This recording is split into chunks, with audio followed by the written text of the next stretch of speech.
Let's talk about why do you think there is a lot of anxiety around taxes? What have you seen that really gives the anxiety of taxes?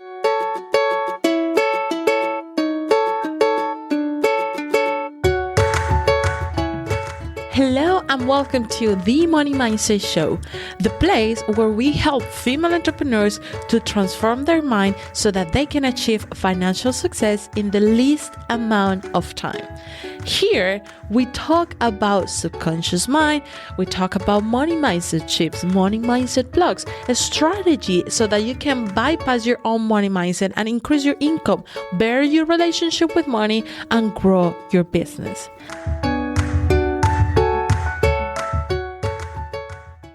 Thank you so much for having me. My name is Sandra Morneau. I'm a tax strategist. I have been in the industry for 15 years, and I'm also a digital nomad. I started traveling about 3.5 years ago outside of the United States, mainly in Latin America. And what I do, I say I take the anxiety out of taxes for women entrepreneurs, for women expats and remote workers and digital nomads. I actually kind of stumbled into the industry about 15 years ago, which is funny to me. I was going to grad school to get my master's in business administration. I wanted to be a sports agent, believe it or not. And Wow.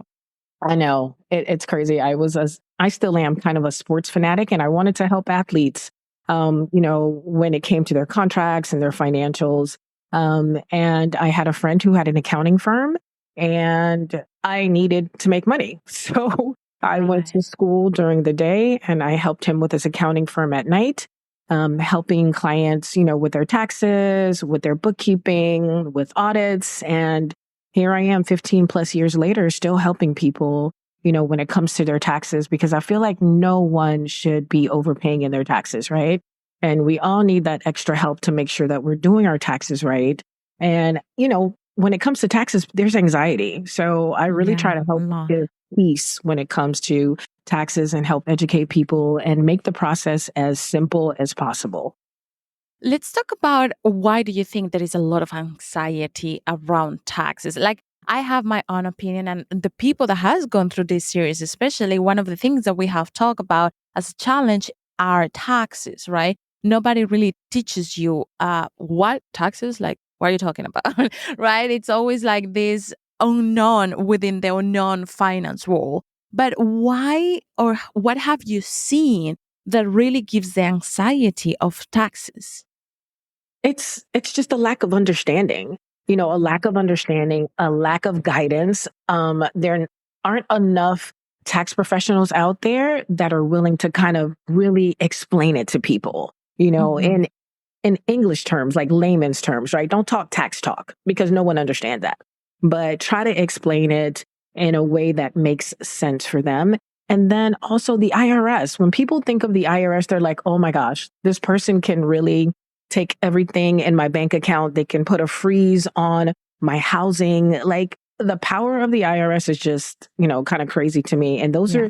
there's two industries or two governments that I tell people don't play with, that's student loans and the IRS, right? Because they have powers that are just beyond like your reach. And so I try to tell people don't be afraid of taxes, ask questions, right? You should have a Mhm. tax professional that's willing to answer your questions, that's willing to guide you and help you and assist you and try to help you understand the whole process because it's not easy. Even me, some days I'm just like, I don't understand this, but I'm going to try Right. to, look into the tax code to see how I can help buffer my clients so that they're not overpaying in taxes. Yeah. And the thing is that, right?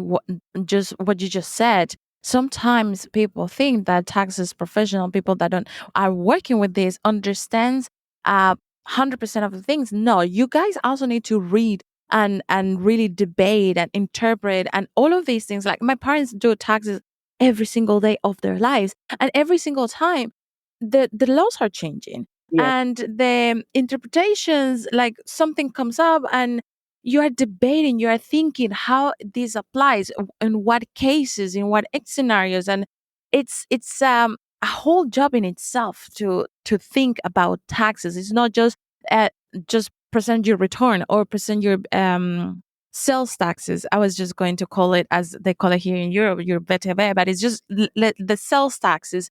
It's not just about presenting the stuff; it's understanding the reasoning behind it and complying with the law and seeing what is the advantage for you, for your business, what is the best way to do it. So kudos to you. Like I said, both of my parents are an accountant, and when I saw that, I said, I don't want to go to taxes. No, this is not for me. This is not for me. So I know that you said that you stumble upon being a tax advisor, right? Or being a tax strategist. But what really made you stay for 15 years into this? About, I think it was like 2015. Um, with what I do, I'm an enrolled agent. So I do a lot of tax resolution, which is helping people get Mm, out of owing the IRS. These are people they were coming to me in the company that I was working with, owing $75,000, $100,000, $200,000. And to me, I was just like, how did you get here? And I'm mhm, having conversations with these people, and they were just like, I just kept filing my taxes, and, my CPA and my tax professional, they really weren't helping me. They were just telling me pay the bill, and I couldn't afford to pay the bill. So this was going on after 3 and 4 and 5 years of paying someone to help them with tax preparation, but they weren't getting any tax planning or any tax strategy. So that's when like an aha moment came to me in like 2015, 2016, like, oh no, there's more to this than just tax preparation, than just putting some numbers in a box and sending it off to the IRS and, getting paid for it. So that's when I started implementing and telling my clients, okay, we need to work together all year long. We need to mhm, strategize. We need to plan. I need to look at your financials a couple of times a year so that I can sit and figure out what strategies we can implement so that you're not overpaying the IRS and also keeping you proactive so that when it is time to file, hey, we know we owe $3,000, right? You owe right. $3,000 and we've already prepared for it, as opposed to you just preparing your taxes in between January and April. And then a whole year goes around. Now you owe like $20,000 and you're like, how did that happen? Mhm, So I try to educate people and tell them there's a difference between tax preparation and tax planning or tax strategy, tax advisory, two totally different services that you need to pay for.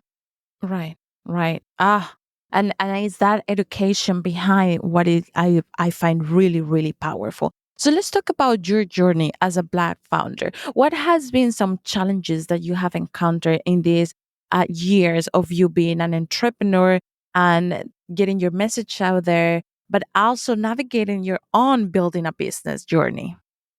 Oh man, there's so many challenges I can tell you. I remember when I lived in Houston, Texas, and I was going through my little nerdy phase of wearing glasses, and people would just look at me like, "You don't look like a tax advisor. You don't look like Mhm. a tax strategist. Like, or you look so young. How do you? Are you sure you should be in this industry?" Um, Yeah, my industry, our industry is dominated by white men, right? yeah. So there's like an extra, I just felt like I had to know 1,000 times more information or prove myself 1,000 times harder Mhm. just to let people know I know what I'm doing. I've been doing this for a good amount of time. I've strategized. I've helped so many people with their taxes. I've represented people in front of the IRS, but a lot of the times I felt like people didn't take me serious, Mhm. even with my, credentials of being an IRS enrolled agent. Like that was not an easy thing to get. So a lot of the times it felt discouraging because I felt like I had to prove myself even more, Right. and I had to stand behind my pricing but have people tell me, well, no, I don't want to pay you that. But Mhm. I'm looking at your financials and I saw that you paid someone else twice as much, but you don't want to pay me that. Is it because of the way I look? Is it because I'm a female? So, there's a lot of mindset that I had to, kind of overcome on my Yeah. own when people would tell me like, oh no, I'm not going to pay you what you're worth. hmm And that is something that we have heard over and over. And certainly something that I have experienced that you have to kind of, um, I don't know if overshow is a word, but I've just made it a word. Like you have to show so much Hmm. twice, three times, four Yep. times to make up to say, hey, I know what I'm talking about because the bias is like, you don't know what you're talking about. So we are working against somebody that not only not trust us or not trust that we can provide the experience, but also is skeptical that we can convince Right. that we have the experience. And those are two different powerful things that Black founders are going to, because I have heard over and over and over again over these stories that we are sharing with you guys here, with my clients, BIPOC, Latinas, Black people, people of color, Filipinos. Like we are fighting not only against our imposter syndrome, because as an entrepreneur, we all go through that, but also proving and having to change the image that the system already has created for us, that Right. is not that is not supporting and is not useful. So I can understand in this journey, what are some of the things that you would like to see changing in the industry in the next couple of years? Well, what's funny is in our industry, in this money accounting industry, the older generation is dying off and the younger generation Yeah. doesn't even want to step into a role like this, right? They'd rather do something else. So it's this middle generation that I'm in. Um, there's only a couple of us. And Yep. so people aren't really going to have a choice on, getting the help unless they want to do it on their own. And I just want people to not look at the color of my skin or the fact that I'm a woman, but look at what I've done. Mhm. I shouldn't have to give you 20 references just for you to say, hey, okay, yeah, I think you can do the job. Give that person a chance to prove themselves, but not have to like go through hoops and, jump over cars just to get your business. And it's a conversation that I have a lot with women that are in the industry that look like me, right? Like Yeah. we have to stand firm on when we have a conversation with someone, this is what I can do, this is my price, and then just be quiet. that's what I'm Exactly. that's what I'm learning to Exactly. do. And take it or leave it. I'm not going to sit here and try to prove myself over and over and over again. Um, I mean, that's why we have these conversations, right? To see if we mesh well. It's okay if you Mhm. don't like me or you don't like my approach, but don't judge me based on how I look or the color of my skin. I love that. And you know what? That's one of the things that I work in with my VIP clients at first. Say your number and stay quiet. That's it.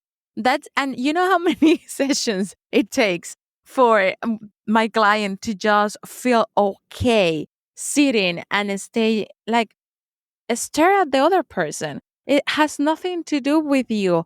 But the belief is that if the other person is not reacting, is not saying anything, or it says no, or all of that has to do with you as a person, as your identity, and all of this kind of trauma comes around. But such a powerful exercise to just say what you do, how you can help, what are your services, your prices, and just stay quiet.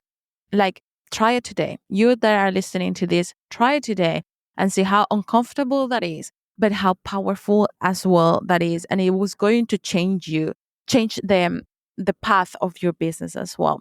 Sandra, I want to end this episode today asking you, what are the plans for your brand and for you in the next year, 5 years from now?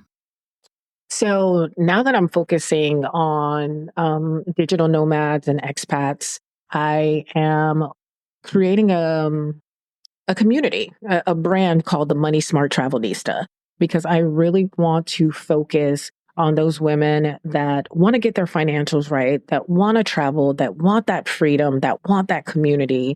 Because this community was basically made out of selfishness, right? Like, because I started traveling I came across so many different barriers, especially Mhm. traveling in Latin America. My Spanish is okay being from Miami, but there's sometimes I'm just like, I don't know what you're saying because there's so many Right. different types of Spanish. But, running across women that haven't filed taxes in years, that don't even know where to start, that don't have a community, that need that mental help, assistance, just so many different facets when it comes to traveling abroad as a US citizen.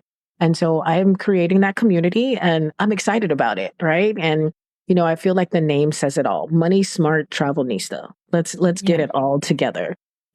So that's what I'm looking forward to creating. And I've just been thinking about where it can go, right? I'm seeing retreats. I'm seeing just so much Mhm. opportunity for these women to learn and to come and to be around like-minded women that are in the same position as them. So I'm Ah, excited about that. Um, yeah. that's, I think, going to be my baby. And, I've been having an audio series that's once a month if I can find guests. And I've been putting it up on my website. And so that's what I want to focus on. I really want to hone in on these specific women and create a community for them. I love it. I love it. So just please let us know where people can continue this conversation, where they can find you in social media, website. Yeah, sure. The easiest way to find me is on LinkedIn because LinkedIn is my jam. So, and you can find me under my name, Sandra Morneau. I'm the only one there. And you'll see the Money Smart Travel Nista under my name. And we can just have a conversation there and kind of go from there. And they can actually check me out. They can see my post, they can see what I talk about, and they can see if that's something they want to be a part of.